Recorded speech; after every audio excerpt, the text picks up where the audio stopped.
You think you know what a pandemic looks like. You think it's working from home in your pajamas, binge-watching Netflix, and complaining about the Wi-Fi. You think it's wearing a paper mask to the grocery store and hoarding hand sanitizer. That's adorable. It's genuinely heartbreakingly quaint. Your experience of a global health crisis is a sanitized, first-world inconvenience. What medieval Europe faced in the 14th century wasn't an inconvenience. It was the apocalypse. It was a monster that Came from nowhere, killed with grotesque creativity, and left a scar so deep on the face of humanity that we can still trace its edges today. This wasn't just a disease. it was a reset button for civilization, pressed by a malevolent, unseen god. It was a force that didn't just kill you, it made your neighbors, your family, and your priests question whether God himself had finally packed it in and left humanity to rot. The Black Death rolled over the world like a tidal wave of pus and putrefaction, and it didn't care if you were a king in a castle or a peasant in a hovel. Before it was done, it would kill more people than any war in human history, wiping out somewhere between 30% and 60% of Europe's population. Let that sink in. Not 1%, not 5%.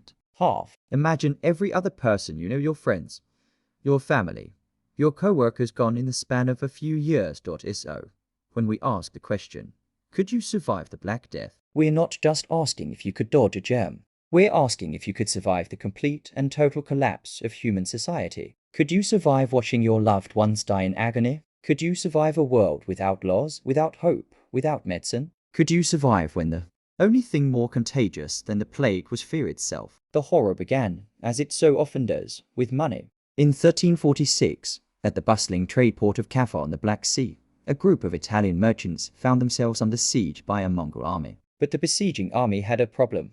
Their soldiers were dropping like FLIs from a mysterious, horrific illness. So, in an act of breathtakingly evil genius, the Mongol leader decided to share the wealth. He ordered his men to load their plague-ridden corpses onto catapults and fling them over the city walls. It was the first recorded act of biological warfare in history. The merchants in Caffa eventually fled, their ships packed with silks, spices, and a stowaway that would bring Europe to its knees, the bacterium Yersinia pestis. In October of 1347, 12 of these Genoese death ships sailed into the harbour at Messina, Sicily. The townspeople who gathered at the docks were met with a ghastly sight. Most of the sailors were already dead, and the ones still breathing were delirious with fever, covered in strange, black boils that oozed blood and pus. The Sicilian authorities, in a panic, ordered the ships out of the harbour. But it was too late. The rats had already scurried down the mooring ropes. The fleas had already found new hosts. The monster was loose, before we even talk about the plague. Let's get one thing straight. The world it was about to incinerate was no fairy tale kingdom. Forget the shining armor and noble knights you see in movies. 14th century Europe was, by modern standards, a waking nightmare. It was a continent practically begging for an apocalypse. A giant, perfectly designed petri dish waiting for the right killer microbe to check in. Before the Black Death even showed up, your life was already a masterclass in misery and survival. Let's start with the smell. It would have been the first thing a time traveler noticed, an overwhelming, suffocating stench that would make you gag. It was the smell of a world without sanitation. In the crowded, labyrinthine streets of cities like Paris and London, there were no sewers. People dumped their chamber pots right out the window, shouting "Gardy Lou," moments before a wave of human filth cascaded onto the cobblestones below.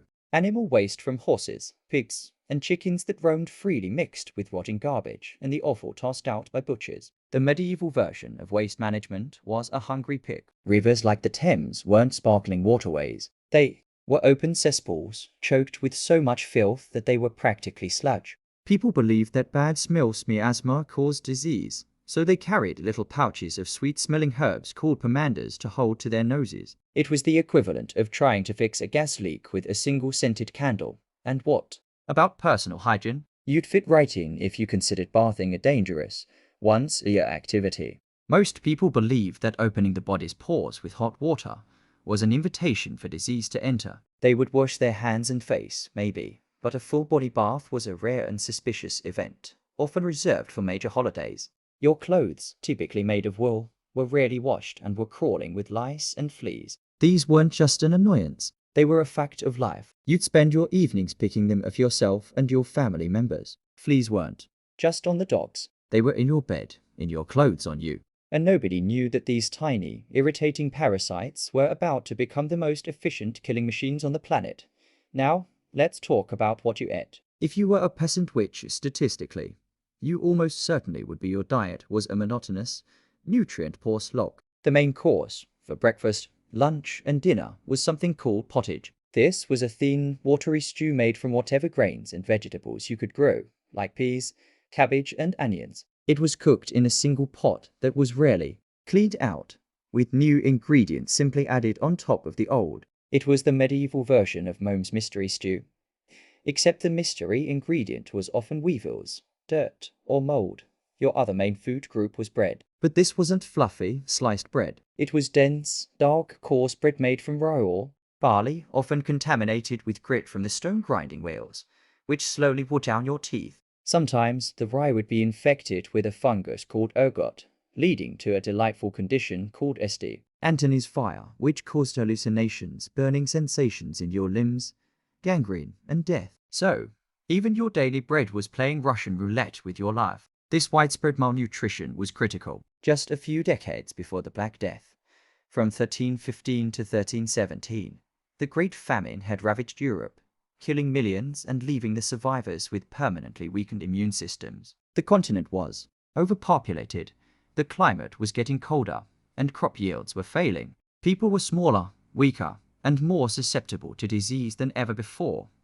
You lived with your entire family, parents, children, maybe some livestock in a 1 or 2 room hovel, often with a dirt floor, no chimney, and a thatched roof that was a paradise for rats. These weren't just any rats. They were black rats. Ratters. Excellent climbers that loved living in the roofs and walls of human dwellings, in constant, close contact with the people inside. Social distancing wasn't a concept. it was a physical impossibility. So let's paint the full picture. You are living in a cramped, filthy hut, sharing your bed with lice and your roof with rats. You are malnourished. Your immune system is compromised. The street outside is an open sewer. You believe bathing is deadly and disease is caused by bad smells. The world you inhabit is not a kingdom. It's a 5-star, all-inclusive resort for germs, and the Black Death just made its reservation. When people talk about the Black Death, they often imagine one single, terrifying illness. The reality was far more horrific. The plague wasn't a monolithic killer. It was a shapeshifter. Yersinia pestis was a brutally creative bacterium that had developed 3 distinct modes of attack, a terrifying trinity of death, each with its own grotesque calling card and its own terrifyingly high kill rate. Getting the plague wasn't like catching a cold. It was like being attacked by a hydra, where cutting off one head only revealed another, even more monstrous one. The bubonic plague, the classic killerthis, is the one you've heard about. It's the poster child for the Black Death, and it was, by a small margin, the most survivable form, which is like saying it's safer to be mauled by a lion than a tiger. Either way, your odds aren't great. It all started with a bite, not from a rat, but from a flea that had previously fed on an infected rat. The flea itself was a victim. The plague bacteria would multiply in the flea's gut, forming a blockage that prevented it from feeding properly. Starving and desperate, the flea would bite a human and, in a frantic attempt to clear its throat, essentially vomit a flood of Yersinia pestis directly into your bloodstream. The medieval world was a flea-infested paradise, so you probably wouldn't even notice the bite. For the next 2 to 6 days, you'd feel fine. Then, the symptoms would hit you like a battering ram. It started with a violent fever, chills, and extreme weakness. You'd be overcome with vomiting, agonizing muscle cramps, and a sensitivity to light. But the telltale sign, the grotesque signature of the bubonic plague, was about to appear. The bubo, the bacteria, would travel through your lymphatic system to the nearest lymph node, typically in the groin, armpit, or on the neck. There, it would multiply at an explosive rate, causing the lymph node to swell into a monstrous, taut, and excruciatingly painful lump called a bubo. These weren't small pimples. Bubos could grow to the size of an apple or an orange. The skin over them would stretch and turn a dark, purplish-black color, which is where the name Black Death likely comes from. The pain was so intense that victims would often scream ceaselessly. If the bubo ruptured, it would release a torrent of thick, foul-smelling pus. The stench of a plague victim was said to be unforgettable if you were lucky, and lucky is doing a lot of heavy lifting here. Your immune system might manage to contain the infection in the lymph nodes. If your buboes burst and drained outwards, your chances of survival increased slightly. But for most people, the bacteria would overwhelm the lymph nodes and spill into the bloodstream. From there, it was a race to the finish, a finish you were guaranteed to lose. The mortality rate for untreated bubonic plague was somewhere between 40% and 70%. It was a coin toss with a crooked coin. Bubonic plague. The airborne apocalypse, terrifying as the bubonic form was, it was limited by its mode of transmission. You needed a flea. But Yersinia pestis had a horrifying evolutionary trick up its sleeve. If the infection from a bubo managed to spread to a victim's lungs, it mutated into the pneumonic plague. And the entire game changed. This was the plague's airborne variant. And it was a killer of terrifying efficiency. It no longer needed fleas or rats. It spread directly from person to person through infected droplets in the air. All it took was being in the same room as someone who coughed. It turned the plague from a slow-moving horror into a wildfire. It meant that every person you spoke to, every neighbor, every family member, was a potential angel of death. The symptoms were swift and brutal. Within a day or two of exposure, you develop a high fever, a splitting headache, and a severe cough. Soon, you'd start coughing up a frothy, blood-tinged sputum. Your breathing would become rapid and shallow as your lungs filled with fluid and began to hemorrhage. Essentially, you were drowning in your own blood. The pneumonic plague didn't just kill you, it liquidated your respiratory system. The mortality rate for pneumonic plague was not 50% or 70%. It was, for all practical purposes, 100%. There are no documented cases of anyone surviving it in the 14th century. It was a death sentence delivered on a cough. This was the form of the plague that allowed it to spread like lightning through the cold European winters, when people were huddled together indoors for warmth, sharing the same contaminated air. It was the medieval version of going viral, but instead of sharing a funny video, you were sharing the complete and total destruction of your lungs. If the bubonic plague was a slow-motion grenade, and the pneumonic plague was a poison gas attack, the septicemic plague was a sniper shot straight to the heart. This was the rarest, but by far the most rapid and deadly, form of the disease. In this variant, the flea bite or exposure didn't lead to a bubo or a lung infection. Instead, the Yersinia pestis bacteria bypassed the lymphatic system and exploded directly into your bloodstream. Your blood became a superhighway for the plague, delivering it to every organ in your body simultaneously. There were often no warning signs, no buboes, no cough. A person could feel perfectly healthy in the morning and be dead by nightfall. The symptoms were a catastrophic systemic collapse, an impossibly high fever, extreme weakness, and abdominal pain. But the most horrifying symptom was what it did to your skin. The bacterial onslaught would trigger a condition called disseminated intravascular coagulation (DIC), where tiny blood clots form throughout your body, blocking blood flow to your skin and organs. Your blood, unable to clot properly elsewhere, would start to seep out into your tissues. This caused large patches of your skin to die and turn black from necrosis. Your fingers, toes, and nose would turn black and gangrenous. You would essentially start to bleed to death from the inside out. Your own blood poisoning you. This is the form that gave rise to the terrifying tales of people who went to bed well and were found dead in the morning. The mortality rate was, like the pneumonic form, a solid 100%. There was no time for a diagnosis, no time for a cure, no time for a goodbye. It was the plague in its purest, most undiluted form, a biological blitzkrieg that turned your own circulatory system into an instrument of your execution. So, when you were living in the 14th century, the question wasn't just if you would get the plague, but which one would come for you. Would it be the agonizing pus-filled boil, the lung-liquefying cough, or the silent, lightning-fast killer that turned your blood to poison? These were the three horsemen of the bacterial apocalypse. And they were about to begin their ride. Imagine this. You wake up shivering, a fiery pain radiating from your groin where black X-size swelling has appeared overnight. You are terrified. You call for a doctor. What arrives at your door is a figure in a long, dark coat, his face hidden behind a bizarre, bird-like mask with a long, creepy beak. He pokes you with a wooden stick and declares that your humors are out of balance due to an unfortunate alignment of the planets. His prescription? Bleeding and laxatives and strapping a live chicken to your groin. If you think the disease was bad, you haven't met medieval medicine faced with the greatest public health crisis in human history. The medical establishment of the 14th century was spectacularly, catastrophically useless. Their understanding of the human body was a grotesque cocktail of ancient Greek theories, religious dogma, and pure, unadulterated superstition. They had no concept of germs, no understanding of contagion, and no treatments that weren't actively harmful. Calling a medieval doctor for the plague was like trying to put out a forest fire with a water pistol full of gasoline. The entire foundation of their medicine rested on the theory of the four humours: blood, phlegm, yellow bile, and black bile. A healthy person had these four fluids in perfect balance. Illness was simply a sign that you had too much or too little of one.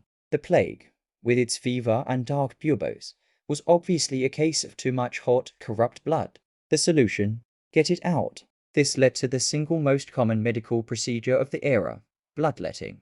A doctor, or more likely a barber surgeon, would take a sharp knife called a lancet, slice open a vein in your arm, and drain a pint or two of your blood into a bowl. The alternative was leeching, where dozens of blood-sucking worms were applied to your skin to do the job. In a patient already suffering from fever, dehydration, and internal bleeding, draining their blood was, to put it mildly, not helpful. It sent them into shock, weakened their immune system, and hurried them into the grave. The other prevailing theory was that the plague was a miasma, a poisonous cloud of bad air emanating from swamps, rotting corpses, or even an unfavorable conjunction of Saturn, Jupiter, and Mars. To combat this, they fought smell with smell. People were advised to burn aromatic woods like juniper and rosemary in their homes. They carried pomanders, little balls of herbs and spices, or even just a simple bouquet of flowers, a pocket full of posies, to hold to their noses when they went outside.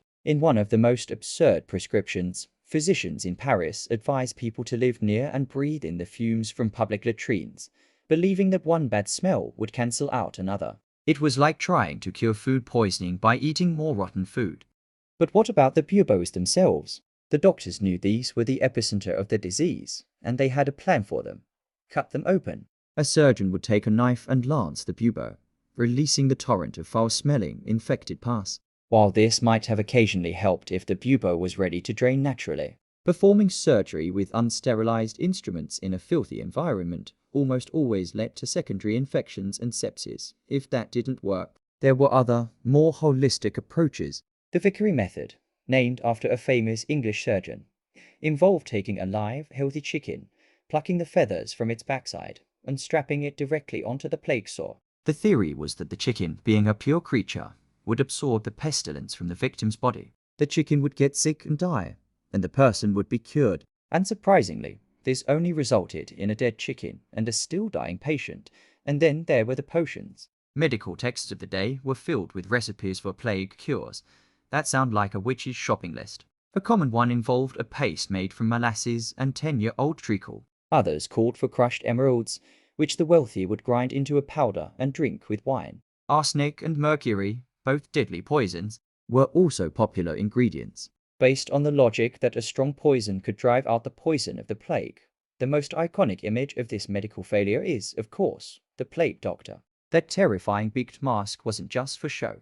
The beak was stuffed with herbs, spices, and dried flowers like lavender, mint, and cloves to filter out the deadly miasma. Their long, waxed leather coats were meant to protect them from airborne pestilence. They carried a long wooden stick so they could examine patients, and even take their pulse, without actually touching them. But here's the shocking truth: these doctors weren't there to cure you. They were municipal employees, death accountants hired by the town. Their primary job was to keep a tally of the dead, witness wills, and perform autopsies, all for an exorbitant salary. Most were second-rate doctors or young physicians looking to make a name for themselves. Many of them died. The famous beak mask costume, in fact, didn't become widespread until the 17th century. But its image has become forever linked with the Black Death's blend of terror and medical impotence. So imagine your predicament. You're lying in a sweat-soaked bed, a monstrous growth on your neck, delirious with pain. And the person in charge of your care is a terrifying figure in a bird mask who thinks the best course of action is to bleed you with a dirty knife, poison you with arsenic, and then strap a chicken to your neck. In the face of the Black Death, medicine wasn't just useless. It was another one of its weapons. The true horror of the Black Death wasn't the buboes on your skin or the blood in your lungs. It was the moment you looked out your window and realized that the world you knew was gone. It was watching civilization itself, the entire structure of laws, faith, and family that held your life together, dissolve into a puddle of fear and self-preservation. The bacterium didn't just attack the human body, it attacked the body of society, and the symptoms were just as gruesome. The first and most sacred bond to break was family. The Italian writer Giovanni Boccaccio, who lived through the plague in Florence, wrote with chilling clarity about what he witnessed. Brother was forsaken by brother, Nephew by uncle, sister by brother, and oftentimes wife by husband. nay, what is more, and scarcely to be believed, fathers and mothers were found to abandon their own children, untended, unvisited, to their fate. Imagine the terror. Your child develops a fever. You see a telltale swelling in their armpit. Every instinct tells you to comfort them, to hold them. But you know that touching them, even breathing the same air, is a death sentence for you and the rest of your family. So, you lock them in their room. You leave a little food and water by the door and listen to them cry until they fall silent. This wasn't a rare act of monstrous cruelty. It became the norm. The fear of contagion was so overwhelming that it severed the most fundamental human connections. People died utterly alone, their last sight not being the face of a loved one, but the empty doorway of a room they'd been abandoned in, with the social fabric tearing apart. Public services collapsed. The sheer volume of the dead was overwhelming. At first, they tried to maintain traditional Christian burials, But the cemeteries filled up in days. there weren't enough coffins, not enough priests to give last rites, not enough consecrated ground. The solution was the plague pit. Huge, sprawling trenches were dug outside the city walls, and the dead were brought to them by the cartload. These death carts became a defining feature of the apocalypse. Day and night, they would rumble through the deserted streets, their drivers, known as bikini, shouting the haunting refrain, "Bring out your dead." Families would carry the shrouded bodies of their loved ones out of their homes and add them to the growing pile on the cart. At the pits, the bodies were dumped in, layered like lasagna with thin coverings of dirt, hundreds or even thousands to a single grave. There were no prayers, no ceremonies, no dignity. You were just another piece of rotting meat in a pile of other rotting meat.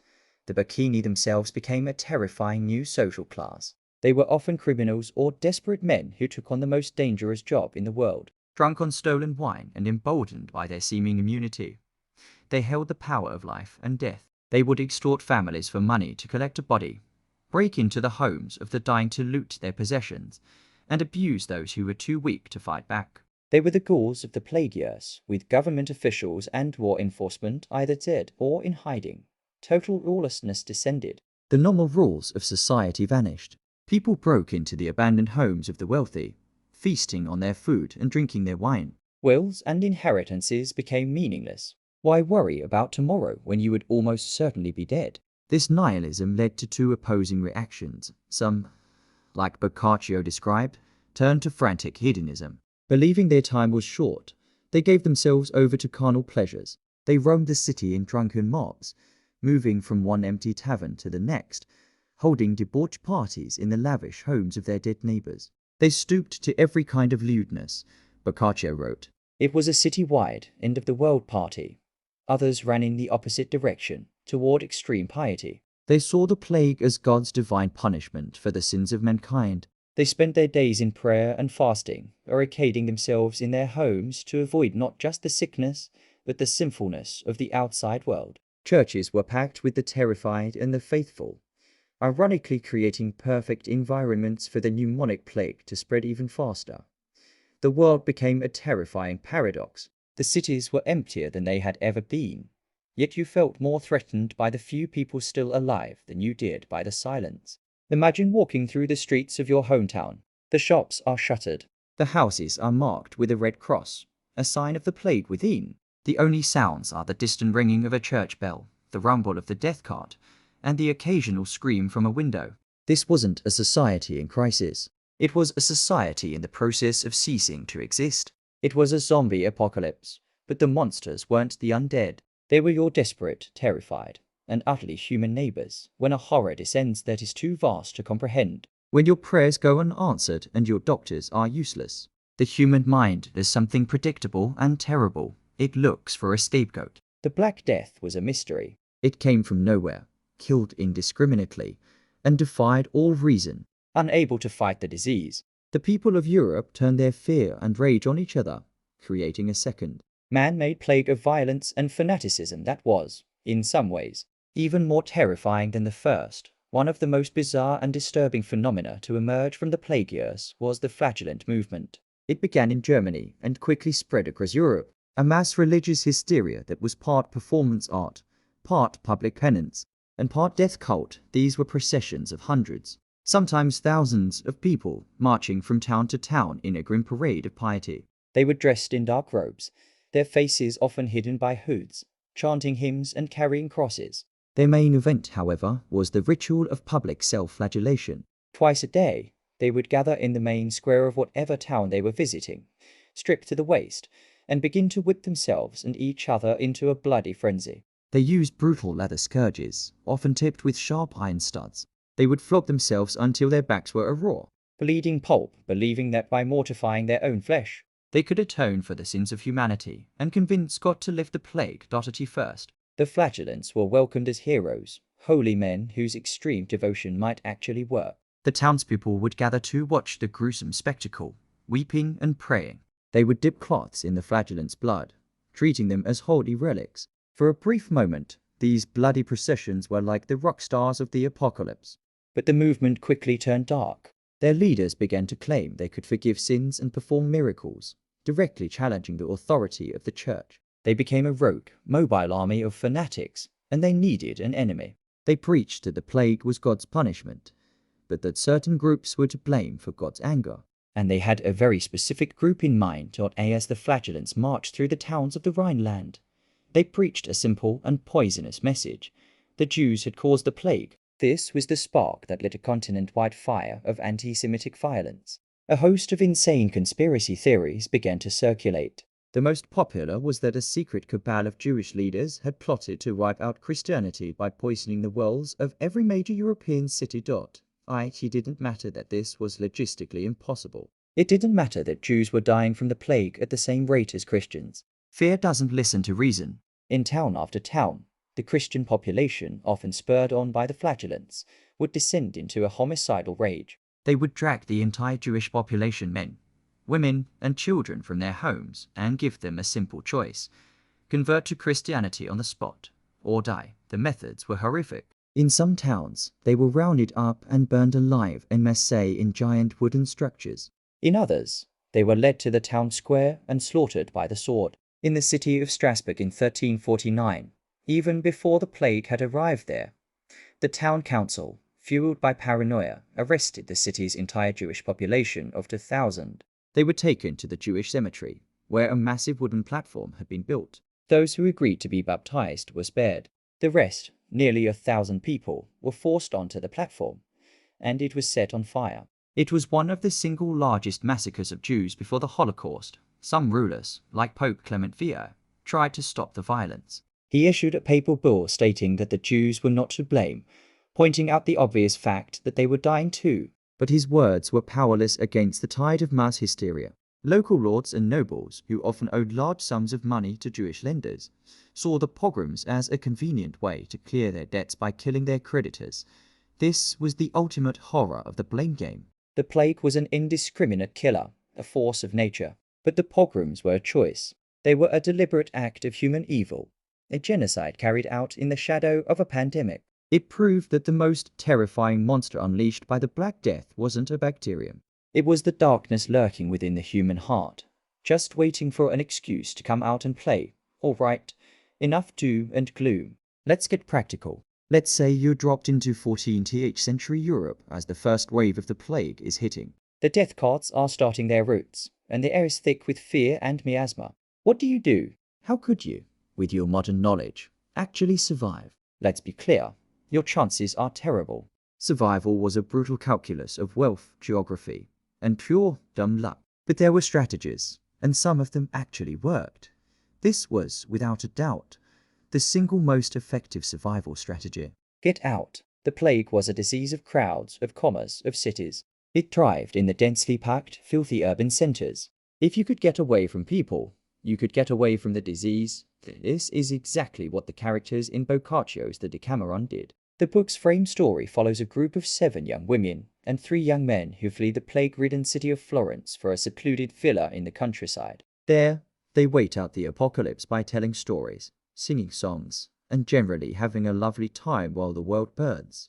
This, of course, was an option reserved exclusively for the rich. You needed a country estate to flee to. You needed servants to maintain it. You needed stockpiles of food and wine to wait out the quarantine. The wealthy could seal themselves off in their castles or manors, pulling up the drawbridge and creating a literal social bubble. The Pope himself, Clement VI, survived by isolating himself in his chambers in Avignon, sitting between 2 roaring fires day and night, even in the heat of summer. The idea was that the heat would purify the air and keep the miasma at bay. It was the wrong theory, but it likely worked by keeping plague-carrying fleas and sick people away. So, your best bet for survival was to be born a 1%er. Good luck with that, if you couldn't run. The next best thing was to control who came to you. The Black Death spread along trade routes, a deadly passenger on every merchant ship. The leaders of the bustling port city of Ragusa, modern-day Dubrovnik, were among the first to figure this out. In 1377, they passed a revolutionary law. Any ship arriving from a plague-infected area would not be allowed to dock. Instead, it had to anchor at a nearby island and wait for a period of 30 days Trentino. This period was later extended to 40 days, or 40 giorni in Italian. And from that, we get our modern word, quarantine.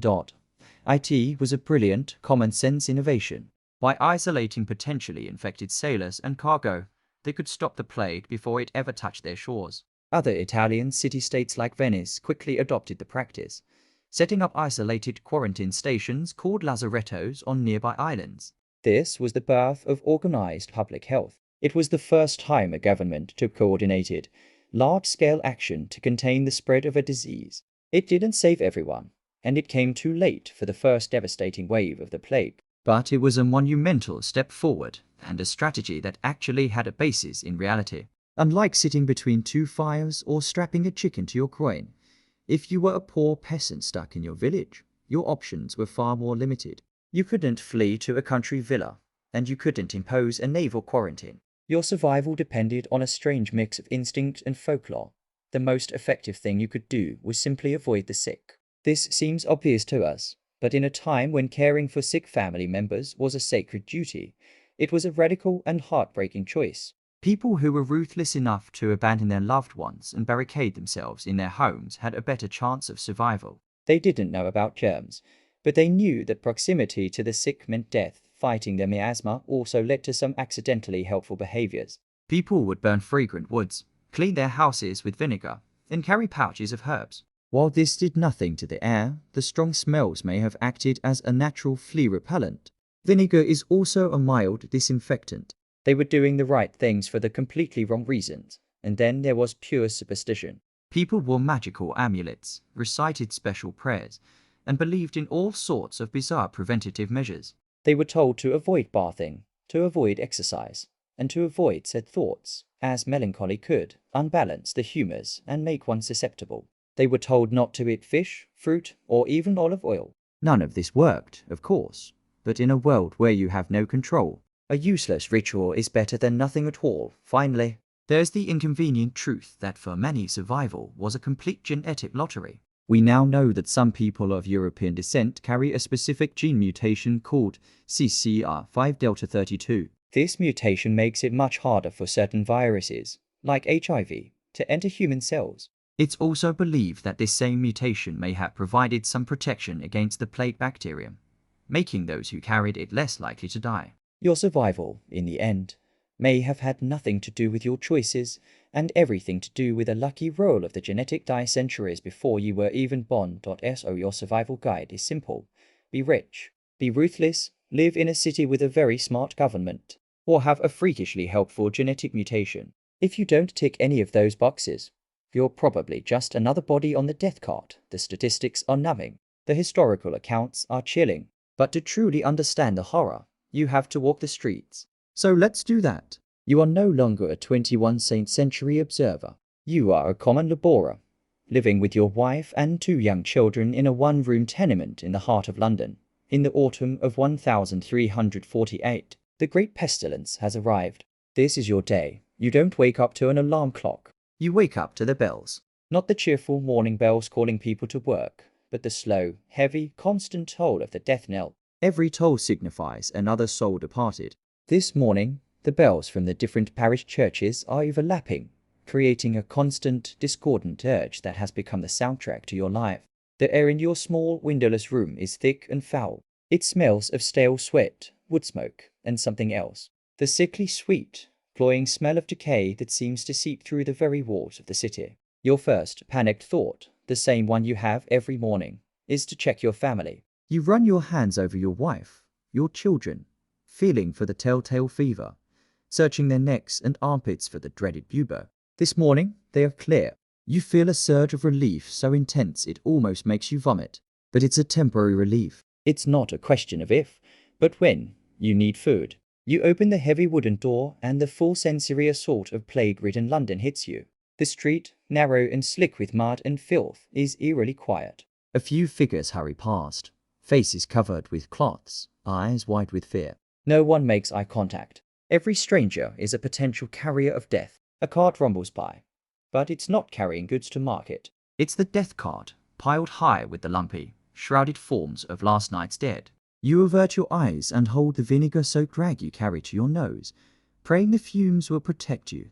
The market square, once a bustling hub of life, is a ghost town. Half the stalls are shuttered. The baker died last week. The butcher fled to the countryside. The few vendors who remain are selling their goods at insane prices. A loaf of bread that cost a penny a month ago now costs 5. You don't have 5 pennies. You trade a small wooden tool you carved for a half-rotten cabbage and a small bag of oats. It will have to be enough. You hear a commotion and see a crowd gathered around a house down the street. The door is marked with a thick, hastily painted red cross. 2 bikini, their faces flushed with cheap ale, are dragging a body out. It's a woman you recognized, a weaver. Her husband stands in the doorway, weeping, pleading with them to be gentle. They ignore him, tossing his wife's body onto their cart with the others and demanding payment. The husband has no money. They curse him and move on. You hurry away, your heart pounding. You didn't know her well, but she was part of your world. Now she's just another lump on the cart. On your way home, you see a flagellant procession entering the city. Their backs are a bloody latticework of wounds. Their chants are hypnotic and terrifying. People fall to their knees as they pass.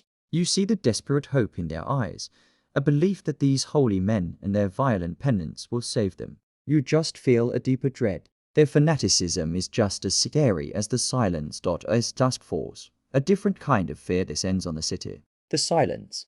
The normal sounds of a bustling city, the laughter from taverns, the chatter of neighbors, the cries of children playing are gone. The silence is a heavy blanket, punctuated only by the tolling bells, the rumble of the cart, and the occasional blood-curdling scream from a nearby house. You barricade your door, stuffing rags into the cracks to keep out the miasma. You and your wife huddle with your children by the small fire, eating your meager meal of watery pottage. Your son coughs. Your heart stops. You and your wife exchange a look of pure animal terror. Is it just a cough? Or is it the beginning? The pneumonic plague is a death sentence for the entire household. You watch him for the rest of the night, analyzing every breath, every movement. You try to sleep, but sleep doesn't come easily. You lie on your straw mattress, the fleas biting at your skin, and you listen. You listen to the sounds of the dying city. You pray to a God who feels terrifyingly absent. You are not fighting a war. You are not facing a famine. You are simply waiting. Waiting for the cough, waiting for the fever, waiting for the bubo, waiting for the cart to come for you. This is not a day in a life. It's a day in a slow-motion execution, and you have no idea when the axe will fall for 5 horrific years. The Black Death sized its way across Europe, leaving a trail of devastation that is almost impossible to imagine. It killed with brutal, assembly line efficiency, but then, as mysteriously as it arrived, it began to recede. The plague pits were covered over, the death carts were put away, and the survivors, the shell-shocked 50% who had made it through the apocalypse, crawled out of their homes to face a silent, empty, and profoundly changed world. The plague didn't just kill people. It killed an entire age. For those who survived, the world was broken, but it was also ready to be remade. The single greatest consequence of the Black Death was demographic. By killing half the population, the plague created the most extreme labor shortage in human history. For centuries, the feudal system had been built on a simple premise: a massive permanent underclass of peasants or serfs who were tied to the land and worked for a lord in exchange for protection. There were always more workers than there was work. The plague flipped that equation on its head. Suddenly, there were not enough hands to till the fields, to harvest the crops, to shear the sheep. For the first time in centuries, the peasant had something the lord desperately needed: their labor. And they could charge for it. Lords who had once commanded absolute authority now had to compete for workers. They offered higher wages, better food, and more freedom. Serfs who were once bound to their ancestral land could simply pack up and walk away, knowing that the next lord down the road would gladly hire them for double the pay. The entire system of feudal obligations, the bedrock of medieval society, crumbled in a single generation. It was the most brutal and effective labor union in history. It didn't picket or protest. It just created millions of job openings overnight by killing the competition. This newfound power led to massive social unrest. When the ruling class tried to slam the brakes on this new reality by imposing wage controls, like the Statute of Labourers in England, the peasants revolted. The famous Peasants' Revolt of 1381 saw a massive army of commoners march on London, demanding an end to serfdom and capturing and beheading the Archbishop of Canterbury. Though the revolt was brutally crushed, the message was clear: the old world was dead, with land now cheap and plentiful and wages for skilled artisans soaring. A new and powerful middle class began to emerge. The rigid, three-tiered society of those who pray, those who fight, and those who work was shattered forever. The Black Death was the unlikely and terrifying catalyst for modern capitalism. For 1,000 years, the Catholic Church had been the unquestionable center of European life. It explained the world, it promised salvation, and it held immense political and spiritual power. The plague shattered that authority. The Church had no answers. Its priests and bishops died just as easily as the common folk. Its prayers, its holy relics, its solemn processions, none of it worked. The institution that promised to be the intermediary between God and man was shown to be utterly powerless. This led to a profound crisis of faith. People either became more fanatically devout, like the flagellants, or they grew deeply cynical and resentful of the Church's wealth and impotence. This disillusionment sowed the seeds for the Protestant Reformation a century and a half later. People began to question the Church's infallibility and seek a more personal relationship with God, one that didn't rely on a corrupt and ineffective institution. The plague didn't just kill bodies.